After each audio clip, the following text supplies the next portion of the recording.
माझ्या महाराष्ट्रातील बांधवांनो, भगिनींनो आणि मातांनो, नमस्कार. जय महाराष्ट्र. थोडेसे आपण सुद्धा रिलॅक्स दिसताय आणि साहजिकच आहे, मी देखील थोडासा किंचित तणावमुक्त आहे. होळीपासून सुरुवात झाली आणि म्हणता म्हणता दिवाळी आली. येत्या काही दिवसामध्ये दीपावली आहे. दीपावलीचा मंगल सण आहे. अंधार छेदून प्रकाश, आणि प्रकाश म्हणजे प्रगती, समृद्धी ही आपल्या सर्वांच्या आयुष्यामध्ये येवो. म्हणजेच प्रथम आपल्याला सर्वांना दीपावलीच्या खूप खूप मनपूर्वक शुभेच्छा देतोय. ही दिवाळी आपल्याला सर्वांना सुखाची, समृद्धीची, मनशांतीची आणि आनंदाची जावो अशी मनापासून प्रार्थना करतोय. साहजिकच आहे, आपण हे सर्व सण, होळीपासून जी म्हटलं मी सुरुवात झाली, अत्यंत साधेपणाने आणि संयमाने साजरे केले म्हणायचे का पार पाडले म्हणायचे, थोडासा फरक आहे. पण महत्त्वाचा मुद्दा म्हणजे या सर्व 6-8-9 महिन्यामध्ये आपण सर्वांनी जे काही सहकार्य केलं त्याला तोड नाही. आणि हे सहकार्य केलं म्हणून आणि म्हणूनच आज सुरुवातीला मी जे बोललो की आपण दोघंही थोडेसे तणावमुक्त आहोत. आज तणावमुक्त जरी असलो तरी साहजिकच आहे, माझ्या मनामध्ये पुढची जी एक शक्यता आहे दुसऱ्या लाटेची, ती येऊ नये म्हणून देखील एक चिंता आहे, प्रार्थना आहे. आणि त्याच्यासाठी सुद्धा आपल्या सर्वांचं सहकार्य मला अपेक्षित आहे. प्रथम मी दिवाळीबद्दल बोलतो. आत्तापर्यंतचे सगळे सण होते, मग ते गणपती उत्सव असतील, नवरात्री उत्सव आहे, होताच, अगदी दहीहंडी होती, ईद, सगळेच आपल्या पारसी बांधवांचे सुद्धा सण होते, जैन बांधवांचे सण होते, ईद होती, सगळे होते. हे सगळे सण आपण अत्यंत संयमाने घरातल्या घरामध्ये एकमेकाला, हल्ली व्हॉट्सॲपवरनं झाले ना सुरू, हॅपी दिवाळी, हॅपी हे, हॅपी ते, ह्या ह्याच्यातनं साजरे केले. आता दिवाळी आली, जवळपास सगळं काही आपण उघडलेलं आहे. गर्दी मी पाहतोय वाढत चाललेली आहे, चांगली आहे, एक जिवंतपणाचं लक्षण आहे. गर्दी वाढते आहे, सगळे व्यवहार जवळपास पूर्वपदावरती यायला लागलेले आहेत. आणि इथेच मला थोडीशी एक खबरदारी आपण घ्यावी अशी विनंती करायला आज आम्ही संवाद साधत आहे. आपण बघता आहात की गेले काही दिवस महाराष्ट्रामध्ये आणि विशेषतः मुंबई आसपासच्या सर्व परिसरामध्ये, अगदी पुण्यामध्ये सुद्धा हा कोरोना जो काही वाढत होता, अनेक जण आपल्यावरती टीका करत होते. काही जण म्हणत होते की यांच्या कंट्रोलच्या बाहेर चाललेलं आहे. पण आपण सगळ्यांनी जिद्दीने आणि आत्मविश्वासाने, एका शिस्तीने या संकटाचा सामना करत करत करत हा तो जो काय त्याचा चढ होता तो खाली आणलेला आहे. आपल्याकडे हा चढ होता तो उतारावरती आणला आहे, नक्की आणलेला आहे. पण देशात इतरत्र, म्हणजे मी विशेषतः दिल्लीत म्हणेन, जिथे आज आपल्याकडे हजारातला आकडा शेकड्यात आलेला आहे मुंबईतला, आणि राज्यातला आकडासुद्धा नियंत्रणात आलेला आहे, तर तिथे दिल्लीत आपण पाहतात आकडा वाढता वाढता वाढी होत चाललेला आहे. कशामुळे होतं आहे, का झालं, इतर ठिकाणी आकडा वाढतो आहे, पाश्चिमात्य देशात आकडा वाढतो आहे. याचं कारण एक तर दिल्लीमध्ये असं म्हणतात, मी काही दिल्लीत जाऊन बघितलेलं नाही, पण प्रदूषण वाढलेलं आहे. आणि प्रदूषण म्हटल्यानंतर हा जो काही एक विषाणू आहे हा आपल्या श्वसन संस्थेवरती घातक परिणाम करतो. म्हणजे फुफ्फुसं असेल, त्या फुफ्फुसामध्ये ते व्हायरल न्यूमोनिया, त्याचा प्रादुर्भाव होतो. आणि काही काही वेळेला किंबहुना अनेकदा आपण बघितलेलं आहे की परिस्थिती हाताबाहेर जाते. विशेषतः ज्यांना सहव्याधी आहेत, म्हणजे कोमॉर्बिडिटी, त्यांच्यावरती हा परिणाम, घातकता त्याची जास्त असते. म्हणजेच काय की दिवाळी साजरी करताना मी आपल्याला नम्र विनंती करेन, फटाक्यावरती बंदी आणायची का? प्रत्येक ठिकाणी बंद्या घालून आणि कायदे कडक करून आपण आपलं जीवन हे पुढे चालू ठेवायचं का? आपण आपल्या गोष्टी स्वतःहून, जसं आत्तापर्यंत तुम्ही पाळलंत सगळं, तसं स्वतःहून पाळू शकत नाही का? जर आपल्याला लक्षात आलं असेल की एक तर अजूनही औषध नाही आहे, लसीचा पत्ता नाही आहे आणि प्रदूषणामुळे जर हा विषाणू वाढत असेल, आकडा वाढत असेल, तर दिवाळीमध्ये आपण प्रदूषण करणारे फटाके हे वाजवणं टाळू शकतो का? बंदी करायची का? करू शकतो.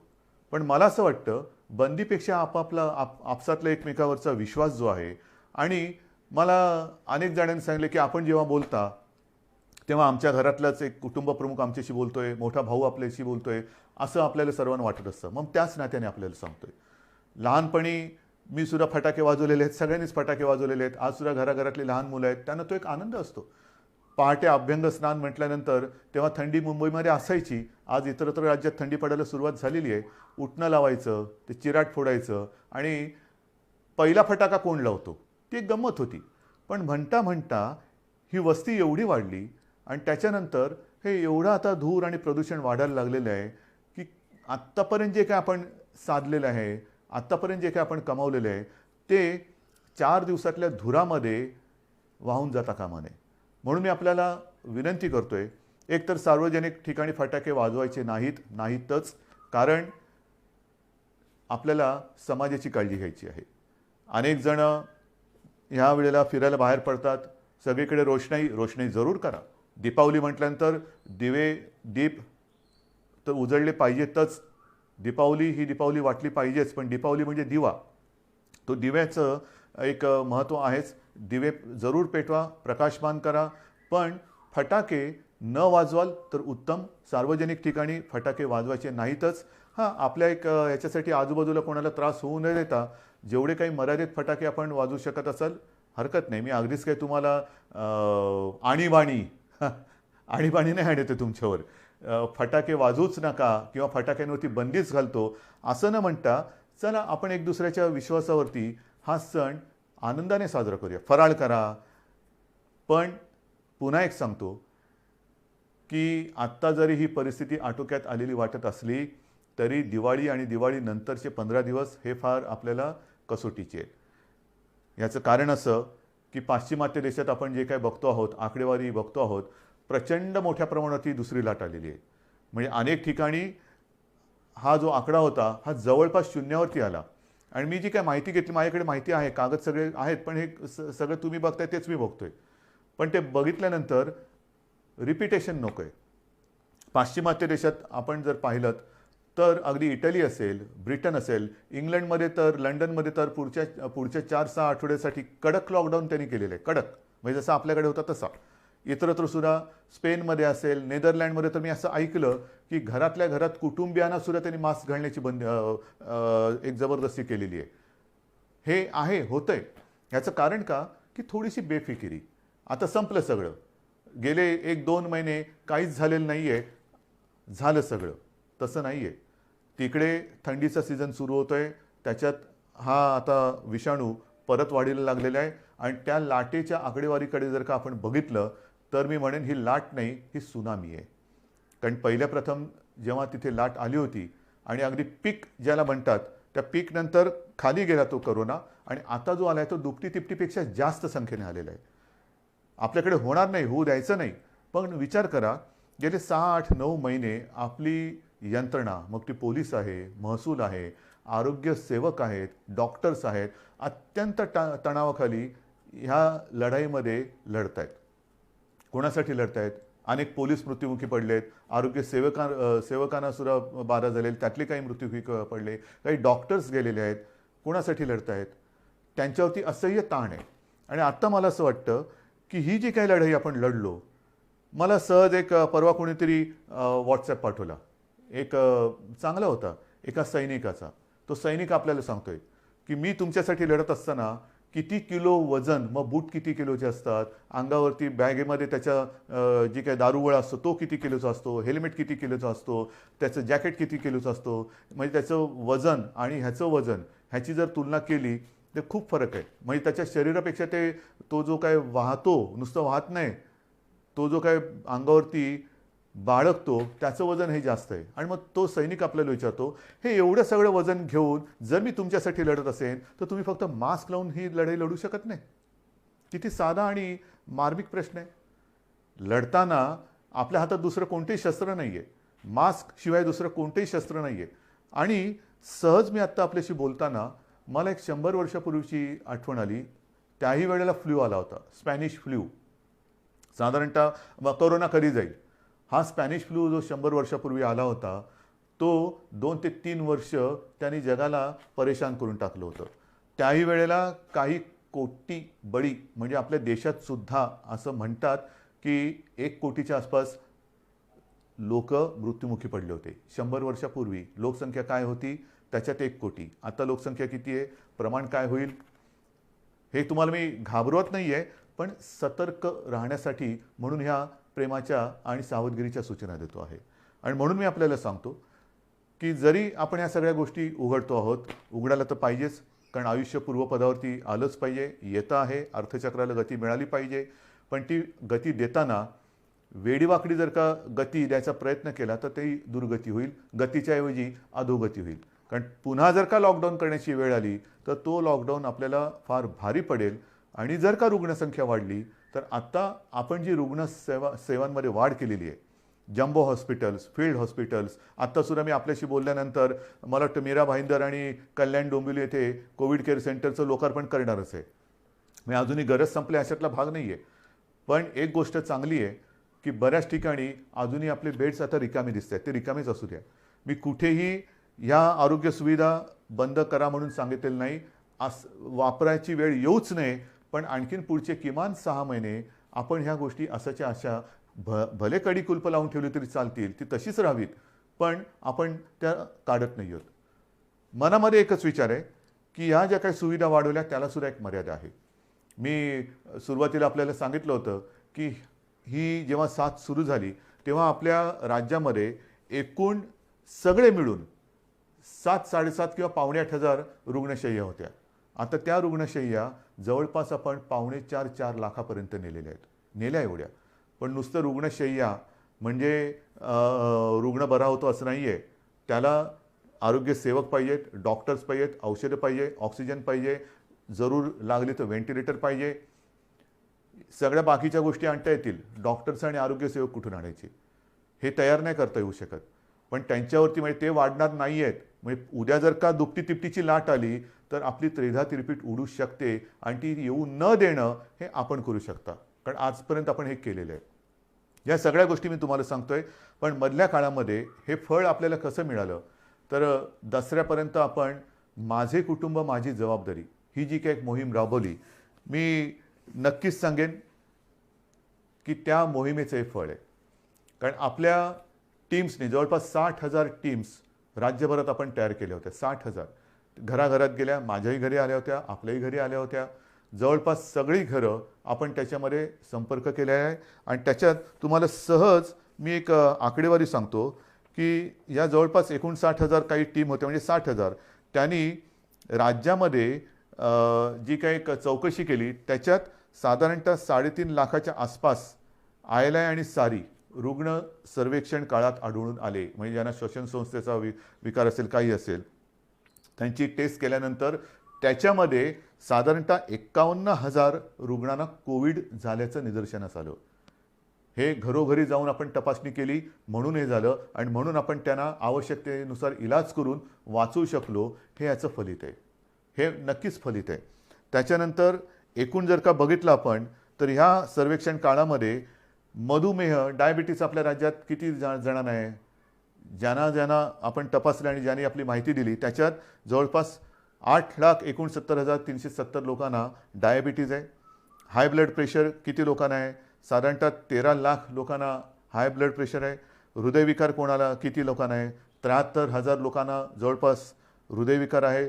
कर्करोगाचे 17,843 आणि इतर आजाराचे साधारणतः 1,06,877 असे सहव्याधी किंवा कोमॉर्बिड ज्याला म्हणतो असे रुग्ण ह्या नागरिकांमध्ये आपल्याला ह्या व्याधी आढळल्या. आणि त्यातले बहुतेक जण आता व्यवस्थित होऊन आपापल्या घरी आहेत. हे या मोहिमेचं फलित आहे. आणि म्हणून ही मोहीम ज्यांनी राबवली त्या 60,000 टीममधल्या सगळ्यांना मी अक्षरशः मनापासून नमस्कार करतोय. महाराष्ट्र आपला ऋणी आहे. आपण अहोरात्र मेहनत केलीत, स्वतःच्या जीवाची पर्वा न करता मेहनत केली. काही ठिकाणी आपल्याला थोडेसे अनुभव आले असतील. काही जणांनी सुरुवातीला दाद दिली नाही. मग त्यांना जेव्हा कळलं की आपल्या भल्यासाठी आहे, मग त्यांनी दरवाजा उघडला आणि आता त्यांना त्यांचा विश्वास आल्यानंतर पुढे या सगळ्या गोष्टी केल्यात. परंतु मी यंत्रणेला सांगितलेलं आहे की हा जो रेकॉर्ड आहे, हा रेकॉर्ड म्हणजे आपल्या राज्याचा आरोग्याचा नकाशा आहे, हेल्थ मॅप. साधारणतः कोणत्या कोणत्या विभागामध्ये काय काय स्वरूपाचे आजार आहेत, किती जणांना आजार आहेत, ह्या सर्वांना शक्य तेवढं संपर्कात ठेवा.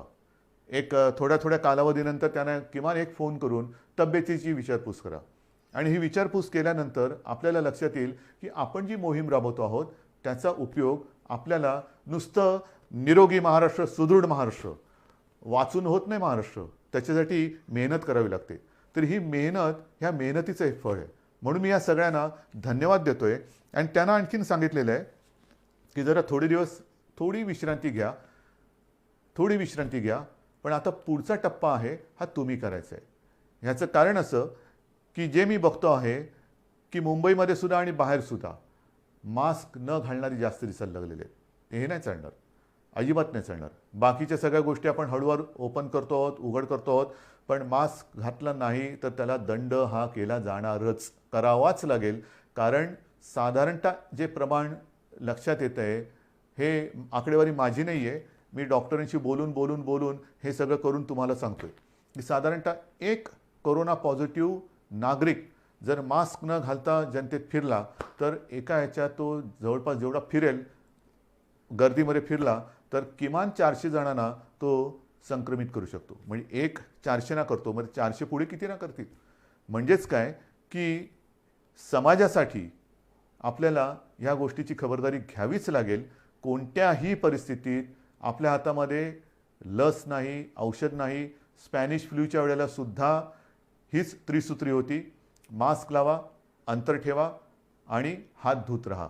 गर्दी वाढते, गर्दी टाळणं गरजेचं आहे. काय काय उघडणार, आज उद्धव ठाकरे काय बोलणार, कोणती घोषणा करणार, काय घोषणा करू. घोषणा करायला ही काही राजकीय सभा नाही आहे. पण घोषणा करायची असेल तर मी हेच सांगतोय की या कठीण काळात सुद्धा आपण खूप गोष्टी उघडलेल्या आहेत. दिवाळीनंतर सुद्धा आपण शाळा साधारणतः आता 9वी, 10वी, 11वी, 12वी ह्या वर्गांमध्ये आपण ते पहिले सुरू करतो आहोत. त्याच्यात सुद्धा पूर्ण खबरदारी घेण्याच्या सूचना सर्वांनी दिलेल्या आहेत. शिक्षकांची टेस्ट होणं गरजेचं आहे. मुलांची सुद्धा गरजेनुसार चाचणी होणं गरजेचं आहे. आणि त्या पलीकडे जाऊन मंदिरं कधी उघडणार ना, मंदिरं उघडणार आहे, प्रार्थनास्थळं पण उघडणार आहे. पण मला असं वाटतं साधारणतः पुढच्या आठवड्यात दिवाळी आलेली आहे. दिवाळीनंतर आपण एक नियमावली करू. नियमावली काय आहे तर हीच नियमावली आहे: गर्दी टाळा. कारण मंदिरांमध्ये आपल्या घरातले ज्येष्ठ, आपले आई वडील असतील, आजी आजोबा असतील, हे जात येत असतात. आपण त्यानंच तर जपत आलेलो आहोत. आज पण असंच सांगतोय की शक्यतोवर कोणीच अनावश्यक कोणी घराबाहेर पडू नये, हे तर आपण बोलतोच आहोत. परंतु ज्येष्ठ नागरिकांनी घराबाहेर पडू नये अशीच एक आपली साधारणतः आज देखील सूचना आहे. मग बागेत फिरलात, अंतर ठेवून राहिलं पाहिजे. मंदिरामध्ये काय होतं, अगदी सगळ्यांच्याच प्रार्थनास्थळात, मंदिर असतील, मशीद असतील, चर्च असतील, चर्चमध्ये सुद्धा प्रेयर असते, मशिदीमध्ये नमाज असतो आणि मंदिरामध्ये आपल्या आरती असते. अगदी आपण खेटून तल्लीन होऊन आरत्या करत असतो. पण त्या तल्लीनतेचा परिणाम हा नंतर आपल्याला भोगायला लागता कामा नये. कारण आपल्या घरातले माता पिता, आजी आजोबा हे तिकडे गेल्यानंतर समजा कोण तिकडे कोरोना संक्रमित आला आणि मंदिरामध्ये मास्क नसेल, घातलेलं नसेल, चपला बाहेर काढल्याच पाहिजेत, पण मास्क मंदिरात सुद्धा घातलाच पाहिजे, मास्क घातला पाहिजे. पण हे जेव्हा आपण मंदिरं सुरू करू त्यावेळेला ह्या नियमावली व्यवस्थित देऊ. पण त्यांच्या एक काळजीपोटी थोडासा आपण मुद्दामून मी थोडा उशीर करतोय. टीका माझ्यावरती होते, करू द्यात. मी सुरुवातीलाच सांगितलेलं आहे, तुमच्या हितासाठी, महाराष्ट्राच्या हितासाठी जर मला वाईटपणा घेण्याची आवश्यकता असेल आणि जर कोणी मला वाईट म्हणत असेल तर तो वाईटपणा तुमच्या हितासाठी मी घ्यायला कधीही तयार आहे. वाईट म्हणणारे 4 दिवस वाईट मला टीका करतील, पण उद्या जर काही गंडांतर आलं तर त्याची जबाबदारी स्वीकारायला हे कोणी येणार नाहीत पुढे. मग तुमचं तुम्ही बघा, आम्ही बोललोच होतो. पण म्हणून आपण थोडंसं सावधपणाने एक एक पावलं पुढे टाकतो आहोत. तर ही मंदिराबाबतची परिस्थिती आहे. शाळांचं मी तुम्हाला सांगितलेलं आहे. महत्त्वाचं म्हणजे काय की गेले 6-8 महिने सगळं बंद असताना आपण महाराष्ट्रामध्ये ज्या काही गोष्टी केलेल्या आहेत, शिवभोजन आपण सातत्याने त्याची व्याप्ती वाढवत चाललेलो आहोत. 5 रुपयामध्ये गोरगरिबांना जेवण. गेल्या वेळेला मी बोललो तेव्हा 2 कोटीच्या आसपास थाळ्यांचा वाटप झाला होता. आज त्याच्यात आणखीन वाढ झालेली आहे. किती गोष्टी सांगायच्या. विशेष म्हणजे मधल्या काळामध्ये महाराष्ट्र द्वेष्ट्यांनी, मी शब्द मुद्दामून वापरतो आहे की या संकटाच्या काळात, जगभर संकट असताना, देशात संकट असताना, राज्यात संकट असताना आणि आपण सगळे कोरोनाच्या संकटाची सामना करत असताना महाराष्ट्र द्वेष्ट्यांनी महाराष्ट्र बदनामीचं जे कारस्थान केलं होतं, महाराष्ट्राची कायदा सुव्यवस्था कोलमडून पडलेली आहे, इकडे सगळं अंमली पदार्थाच्या शेत्या होत्या आहेत, हे मी मागे सुद्धा दसऱ्याच्या भाषणात बोललो. पण ते कारस्थान तोडून मोडून काढून जूनमध्ये आपण 17,000 कोटींचे सामंजस्य करार केले. मला त्याच्याबद्दल अभिमान आहे. काही विदेशी कंपन्या त्याच्यामध्ये आल्या. नुसते सामंजस्य करार म्हणजे कागदावरती करून, पावसाळा होता म्हणून कागदी होड्या करून सोडल्या नाहीत पाण्यामध्ये. तर त्याच्यापैकी अनेक जणांना जागासुद्धा दिल्या गेलेल्या आहेत आणि काही जणांना येत्या काही दिवसात जागा दिल्या जातील आणि प्रत्यक्ष कामसुद्धा तिथे सुरू होईल. ही गुंतवणूक आलेली आहे. गेल्या आठवड्यामध्ये त्याचं पुढचं पाऊल टाकलं आहे. 35,000 कोटीचे सामंजस्य करार केलेले आहेत. अनेक वेगवेगळ्या क्षेत्रातील देशी विदेशी कंपन्या महाराष्ट्रामध्ये येत आहेत, ज्याचा आपल्याला अभिमान आहे. हे सगळं तुमचं कर्तृत्व आहे. आपण एक महाराष्ट्राची प्रतिमा ही निर्माण केलेली आहे. त्या प्रतिमेचं हे फलित आहे. म्हणजेच लॉकडाऊन म्हटल्यानंतर सगळे कडी कुलप लावून घरी नाही बसलो. घरी तर बसलो आहे. माझ्यावरती टीका केली जाते, पण घरात बसून सुद्धा मी हे काम केलेलं आहे. हजारो कोटींचे सामंजस्य करार हे महाराष्ट्रामध्ये केलेले आहेत. गुंतवणूक येते आहे. उद्योगधंदे सुरू होत आहेत. रोजगार निर्माण होतो आहे. मोठ्या प्रमाणावरती अर्थचक्राला आणि अर्थव्यवस्थेला चालना मिळते आहे. हे फार मोठं काम आहे. आणि आता 2 दिवसापूर्वी मुंबईमध्ये मेट्रोचं काम, आता मेट्रो म्हटल्यानंतर तुम्हाला माहिती आहे, कारशेड, आरेची कारशेड कांजूरला नेली, त्याच्यावरनं टीका. त्याच्यावरती सगळी उत्तरं आपल्याकडे आहेत. व कोणीतरी म्हणालं की ही सॉल्टपॅनची म्हणजे मिठागराची जमीन आहे. हे सगळे जे टीका करतायत त्यांना समर्पक उत्तरं देऊ. पण मिठागराची जमीन आहे म्हणणाऱ्याने एक कळत नाही आहे की तुम्ही आमच्या मुंबईकरांच्या प्रोजेक्टमध्ये मिठाचा खडा टाकतात. हा मिठाचा खडा हा त्याचा काय इलाज करायचा तो आहे, पण आम्हीसुद्धा डोळे बंद करून काही कामं करत नाही आहोत. जे मुंबईकरांच्या आणि माझ्या राज्याच्या हिताचं असेल ते टीकेची पर्वा न करता आपण करणार म्हणजे करणारच, कोणत्याही परिस्थितीत करणार आहोत. आणि जसं मी म्हटलं की मुंबईमध्ये सुद्धा आणि इतरत्र महाराष्ट्रामध्ये सुद्धा इन्फेक्शनसाठी हॉस्पिटल ते सुद्धा करणार आहोत आपण. जागा अजून कुठे बघितलेली नाही आहे, पण शोध चालू आहे. कारण हे एक पहिलं संकट आवरू दे आपल्याला. ते सावरल्यानंतर आपण या गोष्टीकडे सुद्धा लक्ष देणार आहोत.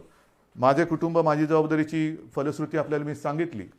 त्याच्यावरती नंतर मी कदाचित पुन्हा थोडंसं बोलेन. पण आता जवळपास आपण सगळ्याच गोष्टी उघडायला परवानगी दिलेली आहे. सिनेमागृह, त्याच्यानंतर आपली नाट्यगृह ही सुद्धा काही टक्क्यामध्ये उपस्थिती ठेवून, कारण हळूहळू आपल्याला जायचं आहे, ही उघडायला परवानगी दिलेली आहे. जिम, व्यायामशाळा त्या सुरुवात करायला दिलेली आहेत. रेस्टॉरंट सुरू झालेली आहेत. ग्रंथालय, वाचनालय सुरू झालेली आहेत. मुंबईतील सर्व महिलांना लोकल प्रवासाची मुभा दिलेली आहे. आमच्यासाठी लोकल्स कधी सुरू होणार, केंद्राबरोबर बोलणं सुरू आहे. त्याच्यातसुद्धा आपण मागणी करतो आहोत. त्यांच्याकडनं जसजशी परवानगी येते तसतशी आपण लोकल सुरू करतो आहोत. पियुष गोयल जे चांगलं सहकार्य करत आहेत ते सुद्धा लवकर आपल्याला याच्याबद्दल मदत करतील अशी मला खात्री आहे. सगळ्याच गोष्टी आपण सुरू करत चाललेलो आहोत. एक एक गोष्टी सुरू करत असताना पुन्हा पुन्हा माझं एकच म्हणणं आहे की ही लढाई ही आरोग्याविषयक एका मोठ्या संकटाची लढाई आहे. मेट्रोचं जे मी तुम्हाला सांगत होतो ते पूर्ण करतो. मेट्रोचं जे कारशेडचं एक झालं तो विषय वेगळा, परंतु 2 दिवसापूर्वी मेट्रोसाठीच आपण जर्मनीच्या KfW कडनं जवळपास 545 दशलक्ष युरो एवढ्या रकमेचं कर्ज अत्यंत माफक व्याजदरामध्ये आपण ते घेतलेलं आहे. अत्यंत माफक व्याजदर आहे. म्हणजे ही गोष्ट फार महत्त्वाची आहे. आणि त्या कार्यक्रमामध्ये विशेषतः तिथले ते जे जर्मन अधिकारी त्या संबंधित संस्थेचे आणि इथले आपले कॉन्सिल जनरल वगैरे होते, ते आपल्या मुंबई आणि महाराष्ट्राबद्दल जे बोलले ते फार महत्त्वाचं आहे. त्यांनी हेच सांगितलं की आम्हाला महाराष्ट्रात खूप कम्फर्टेबल वाटतं. महाराष्ट्र आणि आपला देश यांच्याबद्दल त्यांना एक आस्था आहे, पण महाराष्ट्राच्या विकासासाठी ते आपल्या सोबत आहेत हे सुद्धा नाही म्हटलं तरी तुमच्या सगळ्या मेहनतीचं हे फळ आहे. शेवटी राज्य म्हणजे काय? राज्य म्हणजे केवळ राज्य सरकार नाही, राज्य सरकार तर असतंच, पण राज्य सरकारबरोबर राज्यातली जनता, एक आपल्याला संस्कृती आहेत, आपल्यावरती संस्कार आहेत आणि इथे टाकलेला पैसा हा उधळला जाणार नाही, तो वाया जाणार नाही, लोकांच्या उपयोगासाठी, जनतेच्या हितासाठी तो वापरला जातो आहे, तसं हे सरकार आहे. हे जे काही एक आपलं विश्वासाचं नातं आज आपण जगात निर्माण केलेलं आहे, हे त्याचं हे फलित आहे. म्हणून मला असं वाटतं की अनेक गोष्टी आपण सुरू केलेल्या आहेत, उद्योगधंदे येत आहेत, गुंतवणूक येते आहे. पावसाळा संपलेला आहे, पण पावसाळा संपल्यानंतर साधारणतः पावसाची जी सुरुवात झाली तीच एका तणावाने झाली आणि तो तणाव होता रायगड आणि आपल्या कोकण किनारपट्टीवरती प्रचंड ताकदीने धडकलेलं निसर्ग चक्रीवादळ. साधारणतः जूनपासून पावसाळा संपेपर्यंत कुठे ना कुठेतरी अतिवृष्टी, पूर, वादळं ह्या सगळ्या गोष्टी ह्या येत होत्या. मुंबईला सुद्धा त्यांनी सोडलं नाही पावसाने, पूर्व विदर्भाला नाही सोडलं. काही ठिकाणी पूर नाही आला, पण सतत पाऊस थांबतच नाही आणि त्याचा दुष्परिणाम हा शेवटचा जो अतिवृष्टीचा पाऊस होऊन गेला, मी स्वतः जाऊन बघितलेलं आहे. जमिनी खरडून गेलेल्या आहेत. खरडून जाणं म्हणजे काय तर सोन्यासारखं उभं असलेलं पीक हे तर कुठच्या कुठे सडून कुजून जातच, पण जमिनीचे थर जाऊन तिकडे जणू काय वाळवंट आहे की काय असं चित्र माझ्यासमोर होतं. कुठे पुलाच्या वरनं 7-8 फुटावरनं पाणी गेलेले आहेत, झाडं उन्मळून पडलेले आहेत, विजेचे खांब उन्मळून पडलेले आहेत, विजेच्या तारा तुटलेल्या आहेत. हे सगळं गेले 4 महिने आपण भोगलेलं आहे. आणि म्हणून जून ते ऑक्टोबर म्हणजे हा पाऊस संपेपर्यंत एकूण जर का बघितलं तर जवळपास महाराष्ट्रातली 41 लाख हेक्टर जमीन ह्या पूर आणि अतिवृष्टीमुळे बाधित झालेली आहे. संपूर्ण शेतकऱ्याची वाताहत झालेली आहे. कोणाची घरदारं वाहून गेलेली आहेत, कोणाची गुरं वाहून गेलेली आहेत, कोणाच्या घरातली माणसं बुडून गेलेली आहेत. काय करू शकतो आपण? काय करू शकतो? जास्तीत जास्त प्रयत्न हाच करायचा, प्राथमिकता प्राणहानी होऊ नये. कारण बाकी सगळ्या गोष्टी पुन्हा उभ्या करायला येऊ शकतात, पण प्राणहानी, मग घरातला माणूस गेला तर काय करायचं? तर त्याच्यामध्ये सुद्धा आपण जवळपास 10,000 कोटी निधी, एकतर तुम्हाला माहिती आहे मी गेल्या वेळेला भाषणांमध्ये बोललो होतो, 38,000 कोटी आपले GSTचे आणि डिव्होल्युशनचे बाकी आहेत, त्यातले आता 5-7 हजार कोटी आलेत म्हणतात, परंतु दर महिन्याला त्याच्यामध्ये वाढ होत चाललेली आहे. म्हणजे होतं काय की ज्या पालिका मग कलेक्टर असतील, तिकडे काय झालं का राज्य सरकारकडे मागणी करणार, राज्य सरकार केंद्राकडे हात पसरणार, केंद्र सरकार हात वर करणार, काय करणार? तर ह्या सगळ्या परिस्थितीचा सामना करत करत आपण पुढे जातो आहोत. 10,000 कोटीची एक तरतूद आपण ह्या अतिवृष्टी, पूरग्रस्त आणि एकूण जे काही शेतकऱ्यांची नुकसान भरपाईच्या माध्यमातून त्यांना जी रक्कम मिळण्याची आवश्यकता आहे त्याच्यासाठी केलेली आहे. मग त्याच्यामध्ये जमीन आल्या, पर हेक्टरी किती द्यायचे, शेती असेल तर किती, फळबागांना किती, जास्तीत जास्त आजपर्यंत कधी न झालेलं असेल एवढी मदत आपण करण्याचा प्रयत्न करतो आहोत. हे केवळ तुमच्या आशीर्वादाने आणि देवाच्या दयेने आपण करू शकतोय, निभावून नेतोय, हळूहळू पूर्वपदावरती येण्याचा प्रयत्न करतो आहोत. पण मला असं वाटतं की शेतकरी असेल आणि माझ्या महाराष्ट्रातले सगळे नागरिक असतील, खूप समजदार आहात तुम्हाला सगळ्यांना हे संकट काय आहे ते कळलेलं आहे. कुठेही अनेकांनी तुम्हाला डिवचलं, चिडवलं तरीसुद्धा त्यांच्या त्या सगळ्या डावपेचाला बळी न पडता तुम्ही नाही, माझं सरकार आहे, आपलं सरकार आहे, माझं सरकार अडचणीत आहे, माझ्यासाठी ते नक्की काहीतरी केल्याशिवाय राहणार नाही, करताय. हे जे तुमचं प्रेम आहे ना, हे मला नाही वाटत जगाच्या पाठीवर दुसरीकडे कुठे मिळत असेल. आणि म्हणून मला असं वाटतं की ही सगळी मदत आपण करतो आहोत. मग ती करत असताना आपण मग कापूस खरेदी असेल, उडीद, मूग, तूर, सोयाबीन ही सगळी पिकं आता एक करत येत आहेत. कापसाची खरेदी सुरू केलेली ह्या महिना अखेरपर्यंत बरीचशी केंद्र सुरू होतील. जी पिकं येत आहेत त्यांची खरेदी सुरू करण्याचे आदेश दिले गेलेले आहेत. खरेदी केंद्र सुरू होत आहेत. काही ठिकाणी अजूनही हळूहळू होत आहेत, पण या महिनाभरामध्ये जिथे जिथे ज्या ज्या पिकासाठी आवश्यकता असेल ती सगळी खरेदी केंद्र सुरू करण्याचे आदेश मंत्रिमंडळाने दिलेले आहेत. लवकरात लवकर ही खरेदी जर कुठे सुरू झालेली नसेल तर ती सुद्धा सुरू होईल. सगळ्या गोष्टी आपण करतो. चहूबाजूनी संकट जरी येत असली तरी संकटाचा सामना करून आपण त्यांना पुरून उरतो आहोत, हे फार महत्त्वाचं आहे. शिवभोजनबद्दल सुद्धा मी बोललेलो आहे. आणखीन एक दोन गोष्टी केलेल्या आहेत. काल परवाकडे फोर्स 1 जो आपला एक महत्त्वाचा फोर्स आहे, अतिरेक्यांचा सामना करणारा, एकदा 26 नोव्हेंबरला त्याची गरज वाटली त्याच्यानंतर तो केला गेला. त्यांच्यासाठी सुद्धा आपण जे त्यांना आवश्यक आहे ते करतो आहे. पण विशेष म्हणजे आपल्याला आपल्या राज्यामध्ये जे माजी सैनिक आहेत त्या माजी सैनिकांना आणि त्यांच्या दुर्दैवाने ज्यांचं निधन झालेलं आहे किंवा आपल्यासाठी ज्यांनी बलिदान केलेलं आहे, जे शहीद झालेले आहेत, त्यांच्या ज्या बिचाऱ्या काय म्हणायचं, विधवा हा शब्द मला बोलायला खूप जड जाते, पण त्यांना आणि माजी सैनिकांना त्यांचा निवासी मालमत्तेचा कर आणि घरपट्टी ही माफ करण्याची योजना आपण आपल्या शिवसेना प्रमुखांच्या नावाने ती सुद्धा अंमलात आणतो आहोत. समाजातला प्रत्येक घटक हा वंचित राहता कामा नये. अगदी प्रत्येक घटक म्हटल्यानंतर मी यापूर्वीसुद्धा म्हटलेलं आहे की मग आरक्षणाचे वारे वाहत आहेत.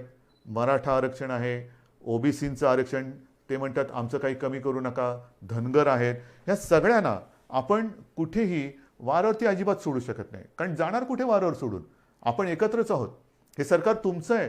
हे सरकार काही परदेशातून आलेलं नाही आहे किंवा परग्रहावरून आलेलं नाही आहे. तुम्हीच आहात ह्या सरकारचे सगळे मालक पालक, सगळे तुम्हीच आहात. आणि तुम्हाला जर न्याय देणार नाही तर मग आणखीन कोणासाठी काम करणार? माझ्या राज्यातली जनता जर का असमाधानी असेल तर मग मंत्रिमंडळ करायचे काय? आणि म्हणून मला सगळ्यांना हेच सांगायचं आहे की परिस्थिती बिकट आहे, नक्की आहे.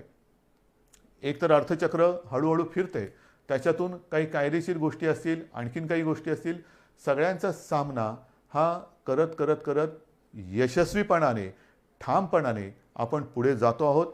मला तूर्त आपल्याला एवढंच सांगायचं आहे की येणारी दीपावली आणि त्याच्यानंतरचे सण कुठेही आपल्याकडनं गर्दी होऊ देऊ नका. कारण परदेशामध्ये ज्याच्याप्रमाणे मी सांगितलं, माझ्याकडे ती यादी आहे की एकमेकाच्या घरी जायला सुद्धा आता त्यांनी बंदी केलेली आहे. आपल्याला असं काय करायचं नाही. आत्ता आपण हळूहळू सगळे दरवाजे उघडतो आहोत. पण पुन्हा एकदा सांगतो, ह्या उघडलेल्या दरवाजातून दीपावलीच्या निमित्ताने सुख समृद्धी मनशांती येऊ द्या. कोरोना येऊ देऊ नका.